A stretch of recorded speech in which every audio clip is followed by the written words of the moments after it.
Welcome back to the Connecticut Writing Project here at Fairfield University. I'm still Sean Mitchell, and we're still trying to figure out, why do we write? Last week we had a chance to hear from our 3rd and 4th grade writers. This week we're going to be focusing our 6th through 12th grade writers. Why do they write? I've been trying to ask them why they like to write, but a little something called technology keeps getting in the way.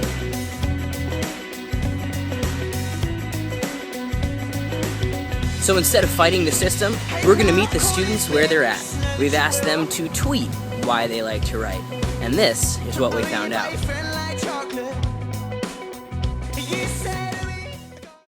Writing isn't just another hobby or joke. It's a lifestyle. It's my lifestyle.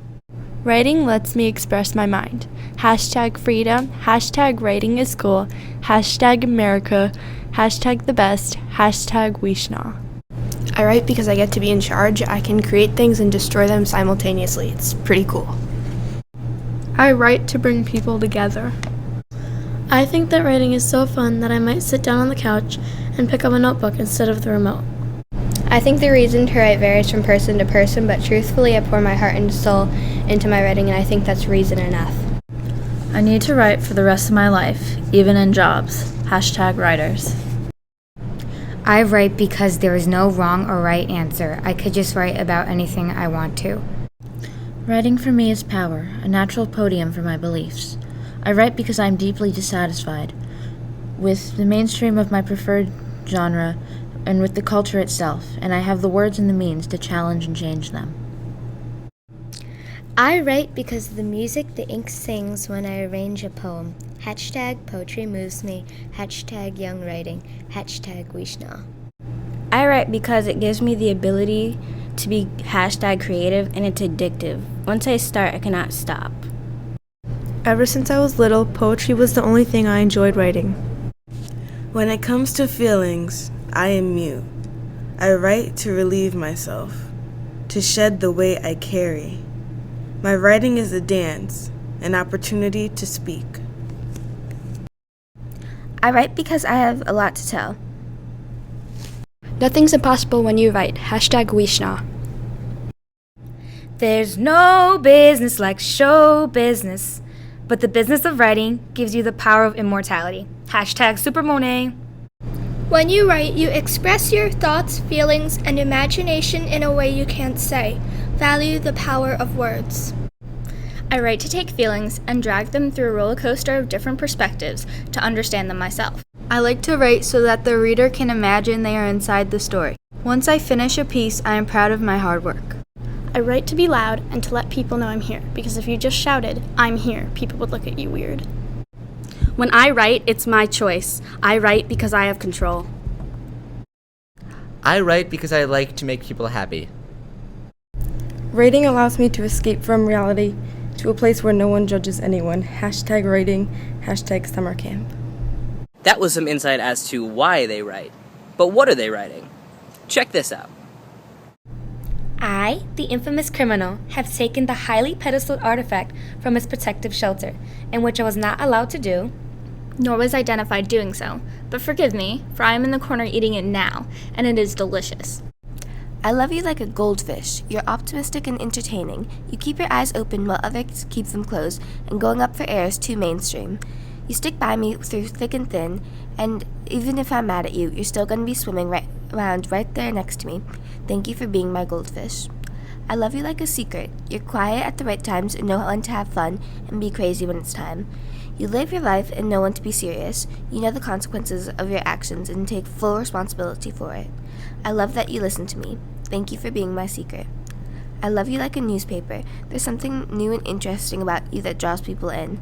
You know too much or press for information. You're determined and strong. When I don't know what's going on, which is a lot, I can count on you. Thank you for being my newspaper. I love you for being you. You're confident and understanding, fun and smart, passionate and thoughtful. You are a beautiful and wonderful person to be around. I look up to all the courageous things you do. You look at the glass half full, where I get confused altogether. Thank you for being you. Most people think they know the burden of sadness. They think they can sympathize, yet they can't. They haven't experienced what others have. You think you know the devastating cry followed by the wave of regret, but you have no idea. no idea about how it truly feels. What suit do I wear? That's a tough question. Sometimes I wear a shirt and a tie and a blazer to look nice. Sometimes I wear my swim trunks and a straw hat when the sun's raging outside. Sometimes I wear jeans and a heavy metal t-shirt. Sometimes I dress up, sometimes I laze down. Truth is, I got a variety of suits, a whole dang wardrobe if you please. I got 1,000,001 suits with 1,000,001 personalities to fit them. 'Cause come on, if everyone wore the same exact suit every day, then everybody would get bored of each other, and nobody would be different. So that's why I say, wear every suit, try on every outfit, fit your big feet into every shoe size, 'cause then you will be different and nobody will get bored of you. It's 2010. My grandpa is wearing an old button-down shirt. His navy blue hat rests on his head. We are sitting on the swing that he built for me, rocking peacefully. I look up and see the tall pine trees almost reaching the light blue sky. I look to the small house and see my grandma cooking some porridge. I hear the sounds of nothing, of peacefulness. Because I'm only 9, the world is as it should be. I want to sleep, but my eyes won't close, for the fear around them is growing. From the monsters at night, I grow inside that I try so hard to fight away. But sometimes I try too hard, and I end up hurting myself. The sword I use to ward them off ends up on my skin again. Night after night, I cry in pain, begging to be let free. But this curse can only be broken by the one who cursed me, but sadly, that is me. I'm not strong enough to build up a shield of sense. Instead, I bleed out under the covers, to hide from the monsters within, to pretend that the battle never happened, to forget the wounds of war.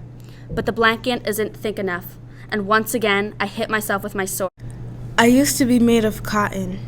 My hands and feet were cotton, when they weren't dreaming of running quick-paced away and away. My mind was cotton, when it wasn't thinking of planning escape.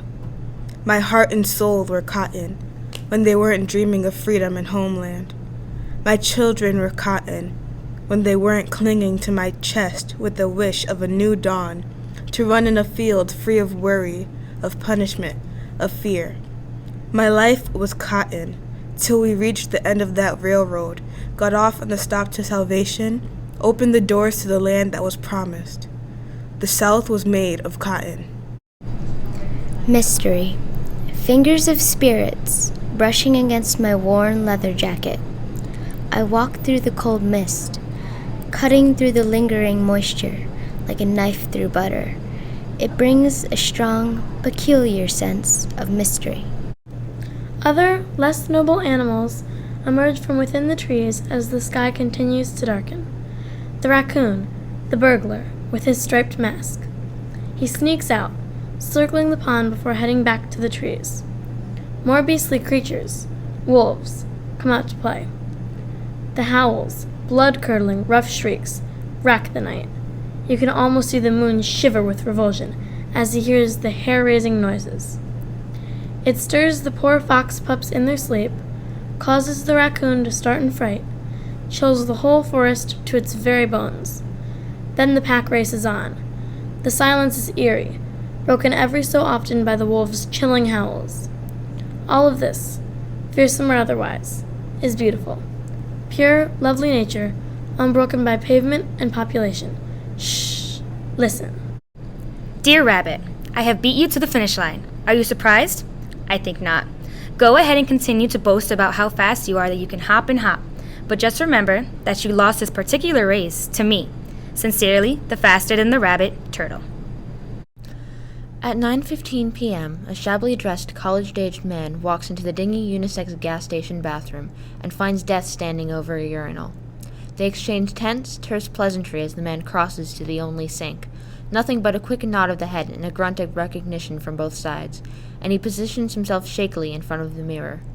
He washes his hands, managing only to flinch slightly.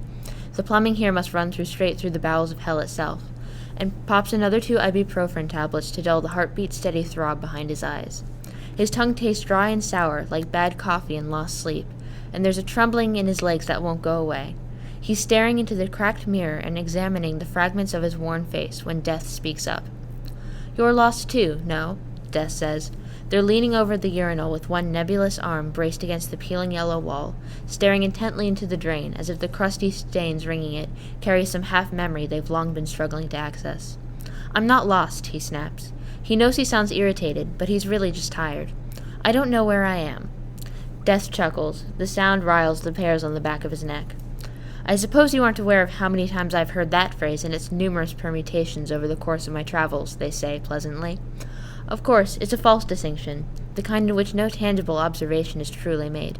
It's meant to be, eccentric, perhaps?" The man sighs deeply. "I'm lost, then, but so are you, right?" He searches his pocket for his phone, uselessly, before remembering that he left it charging in the car. "If late is even something you can be." "By nature, I'm afraid." The man avoids looking at Death as best he can. The air around him, and the way he can only half see them out of the corner of his eye, only serves to frustrate his headache. "I can only assume this is where I'm meant to be. I'm sorry, that must sound very pretentious to you." Death's voice is vaguely laced with passive aggression. Well, there you have it, folks. Those were our 6th through 12th grade writers telling us why they write and sharing some of their pieces.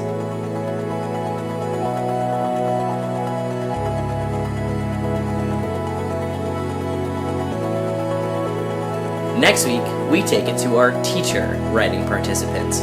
Why do they write? Why are they doing this work? And what are they writing? Thanks again for joining us. Until next week, we are the Connecticut Writing Project. Fairfield.